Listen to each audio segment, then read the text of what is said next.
Chapter 9. The Mock Turtle's Story. "You can't think how glad I am to see you again, you dear old thing," said the Duchess, as she tucked her arm affectionately into Alice's, and they walked off together. Alice was very glad to find her in such a pleasant temper, and thought to herself that perhaps it was only the pepper that had made her so savage when they met in the kitchen. "When I'm a duchess," she said to herself, not in a very hopeful tone, though, "I won't have any pepper in my kitchen at all. Soup does very well without. Maybe it's always pepper that makes people hot-tempered," she went on, very much pleased at having found out a new kind of rule.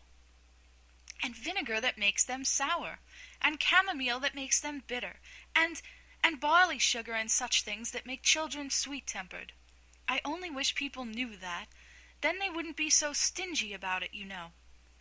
She had quite forgotten the Duchess by this time, and was a little startled when she heard her voice close to her ear.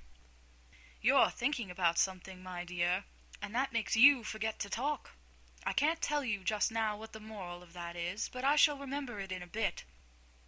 "Perhaps it hasn't one," Alice ventured to remark. "Tut, tut, child," said the Duchess. "Everything's got a moral, if only you can find it." And she squeezed herself up closer to Alice's side as she spoke. Alice did not much like keeping so close to her. First, because the Duchess was very ugly, and secondly, because she was exactly the right height to rest her chin upon Alice's shoulder, and it was an uncomfortably sharp chin. However, she did not like to be rude, so she bore it as well as she could. "The game's going on rather better now," she said, by way of keeping up the conversation a little. "'Tis so," said the Duchess, "and the moral of that is, oh, 'tis love that makes the world go round." "Somebody said," Alice whispered, "that it's done by everybody minding their own business." Well, it means much the same thing," said the Duchess, digging her sharp little chin into Alice's shoulder, as she added, "and the moral of that is, take care of the sense, and the sounds will take care of themselves." "How fond she is of finding morals in things," Alice thought to herself. "I dare say you're wondering why I don't put my arm round your waist," the Duchess said after a pause. "The reason is that I'm doubtful about the temper of your flamingo. Shall I try the experiment?" "He might bite," Alice cautiously replied, not feeling at all anxious to have the experiment tried. "Very true," said the Duchess. "Flamingos and mustard both bite, and the moral of that is, birds of a feather flock together." "Only mustard isn't a bird," Alice remarked. "Right as usual," said the Duchess. "What a clear way you have of putting things." "It's a mineral, I think," said Alice. "Of course it is," said the Duchess, who seemed ready to agree to everything that Alice said. "There's a large mustard mine near here, and the moral of that is, the more there is of mine, the less there is of yours." "Oh, I know!" exclaimed Alice, who had not attended to this last remark. "It's a vegetable. It doesn't look like one, but it is." "I quite agree with you," said the Duchess, "and the moral of that is, be what you would seem to be. Or, if you'd like it put more simply, never imagine yourself not to be otherwise than what it might appear to others that what you were or might have been was not otherwise than what you had been would have appeared to them to be otherwise." "I think I should understand that better," Alice said very politely, "if I had it written down, but I can't quite follow it as you say it." "That's nothing to what I could say if I chose," the Duchess replied, in a pleased tone. "Pray, don't trouble yourself to say it any longer than that," said Alice. "Oh, don't talk about trouble," said the Duchess. "I make you a present of everything I've said as yet." "A cheap sort of present," thought Alice. "I'm glad they don't give birthday presents like that." But she did not venture to say it out loud. "Thinking again?" the Duchess asked, with another dig of her sharp little chin. "I've a right to think." said Alice sharply, for she was beginning to feel a little worried. "Just about as much right," said the Duchess, "as pigs have to fly.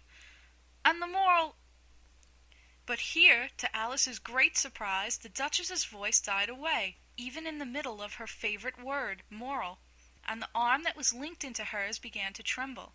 Alice looked up, and there stood the Queen in front of them, with her arms folded, frowning like a thunderstorm. "A fine day, your Majesty," the Duchess began in a low, weak voice. "Now I give you fair warning," shouted the Queen, stamping on the ground as she spoke. "Either you or your head must be off, and that in about half no time. Take your choice." The Duchess took her choice and was gone in a moment. "Let's go on with the game," the Queen said to Alice, and Alice was too much frightened to say a word, but slowly followed her back to the croquet ground. The other guests had taken advantage of the Queen's absence, and were resting in the shade. However, the moment they saw her, they hurried back to the game, the Queen merely remarking that a moment's delay would cost them their lives. All the time they were playing, the Queen never left off quarreling with the other players, and shouting, "Off with his head!" or "Off with her head!" Those whom she sentenced were taken into custody by the soldiers, who, of course, had to leave off being archers to do this, so that by the end of half an hour or so there were no archers left, and all the players, except the King, the Queen, and Alice, were in custody and under sentence of execution. Then the Queen left off, quite out of breath, and said to Alice, "Have you seen the Mock Turtle yet?" "No," said Alice. "I don't even know what a mock turtle is." "It's the thing mock turtle soup is made from," said the Queen. "I never saw one, or heard of one," said Alice. "Come on, then," said the Queen, "and he shall tell you his history." As they walked off together, Alice heard the King say in a low voice to the company generally, "You are all pardoned." "Come, that's a good thing," she said to herself, for she had felt quite unhappy at the number of executions the Queen had ordered. They very soon came upon a Gryphon, lying fast asleep in the sun. If you don't know what a Gryphon is, look at the picture. "Up, lazy thing," said the Queen, "and take this young lady to see the Mock Turtle, and to hear his history. I must go back and see after some executions I have ordered." And she walked off, leaving Alice alone with the Gryphon. Alice did not quite like the look of the creature, but on the whole she thought it would be quite as safe to stay with it as to go after that savage Queen. So she waited. The Gryphon sat up and rubbed its eyes. Then it watched the Queen till she was out of sight. Then it chuckled. "What fun," said the Gryphon, half to itself, half to Alice. "What is the fun?" said Alice.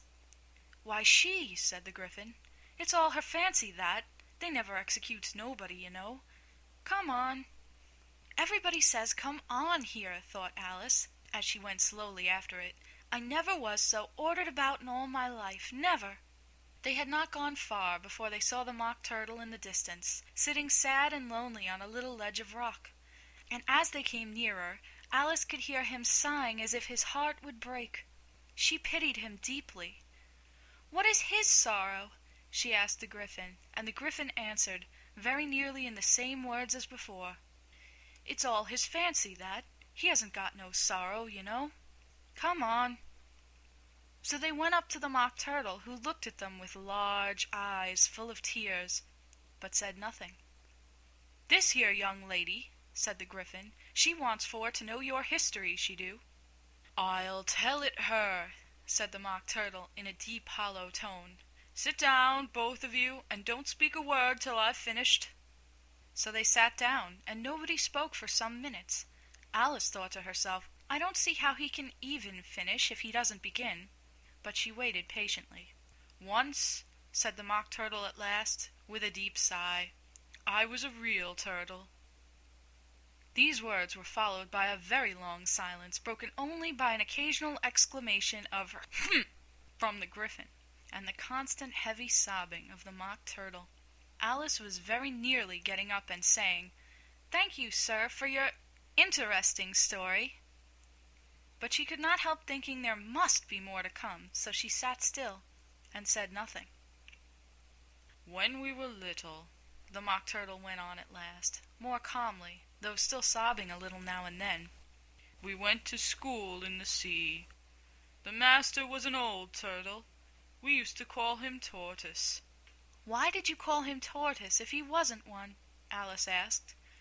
"We called him Tortoise because he taught us," said the Mock Turtle angrily. "Really, you are very dull. You ought to be ashamed of yourself for asking such a simple question," added the Gryphon, and then they both sat silent and looked at poor Alice, who felt ready to sink into the earth. At last the Gryphon said to the Mock Turtle, "Drive on, old fellow, don't be all day about it." And he went on in these words, "Yes, we went to school in the sea, though you mayn't believe it." "I never said I didn't," interrupted Alice. "You did," said the Mock Turtle. "Hold your tongue," added the Gryphon, before Alice could speak again. The Mock Turtle went on. "We had the best of educations. In fact, we went to school every day." "I've been to a day school too," said Alice. "You needn't be so proud as all that." "With extras?" asked the Mock Turtle a little anxiously. "Yes," said Alice. "We learned French and music." "And washing?" said the Mock Turtle. "Certainly not," said Alice indignantly. "Ah, then yours wasn't a really good school," said the Mock Turtle in a tone of great relief. "Now at ours they had at the end of the bill French, music, and washing. Extra." "You couldn't have wanted it much," said Alice, "living at the bottom of the sea." "I couldn't afford to learn it," said the Mock Turtle with a sigh. "I only took the regular course." "What was that?" inquired Alice. "Reeling and writhing, of course, to begin with," the Mock Turtle replied. "And then the different branches of arithmetic: ambition, distraction, uglification, and derision." "I never heard of uglification," Alice ventured to say. "What is it?" The Gryphon lifted up both its paws in surprise. "What? Never heard of uglifying?" it exclaimed. "You know what to beautify is, I suppose." "Yes," said Alice doubtfully. "It means to make anything prettier." "Well then," the Gryphon went on, "if you don't know what to uglify is, you are a simpleton." Alice did not feel encouraged to ask any more questions about it, so she turned to the Mock Turtle and said, "What else had you to learn?" "Well, there was mystery," the Mock Turtle replied, counting off the subjects on his flappers. "Mystery, ancient and modern, with seaography. Then drawling. The drawling master was an old conger eel that used to come once a week. He taught us drawling, stretching, and fainting in coils." "What was that like?" said Alice. "Well, I can't show it you myself," the Mock Turtle said. "I'm too stiff, and the Gryphon never learnt it." "Hadn't time," said the Gryphon. "I went to the classics master, though. He was an old crab, he was." "I never went to him," the Mock Turtle said with a sigh. "He taught laughing and grief, they used to say." So he did," said the Gryphon, sighing in his turn, and both creatures hid their faces in their paws. "And how many hours a day did you do lessons?" said Alice in a hurry to change the subject. 10 hours the first day," said the Mock Turtle, 9 the next, and so on." "What a curious plan!" exclaimed Alice. "That's the reason they are called lessons," the Gryphon remarked, "because they lessen from day to day." This was quite a new idea to Alice, and she thought it over a little before she made her next remark. "Then the 11th day must have been a holiday?" "Of course it was," said the Mock Turtle. "And how did you manage on the 12th?" Alice went on eagerly. "That's enough about lessons," the Gryphon interrupted in a very decided tone. "Tell her something about the games now." End of chapter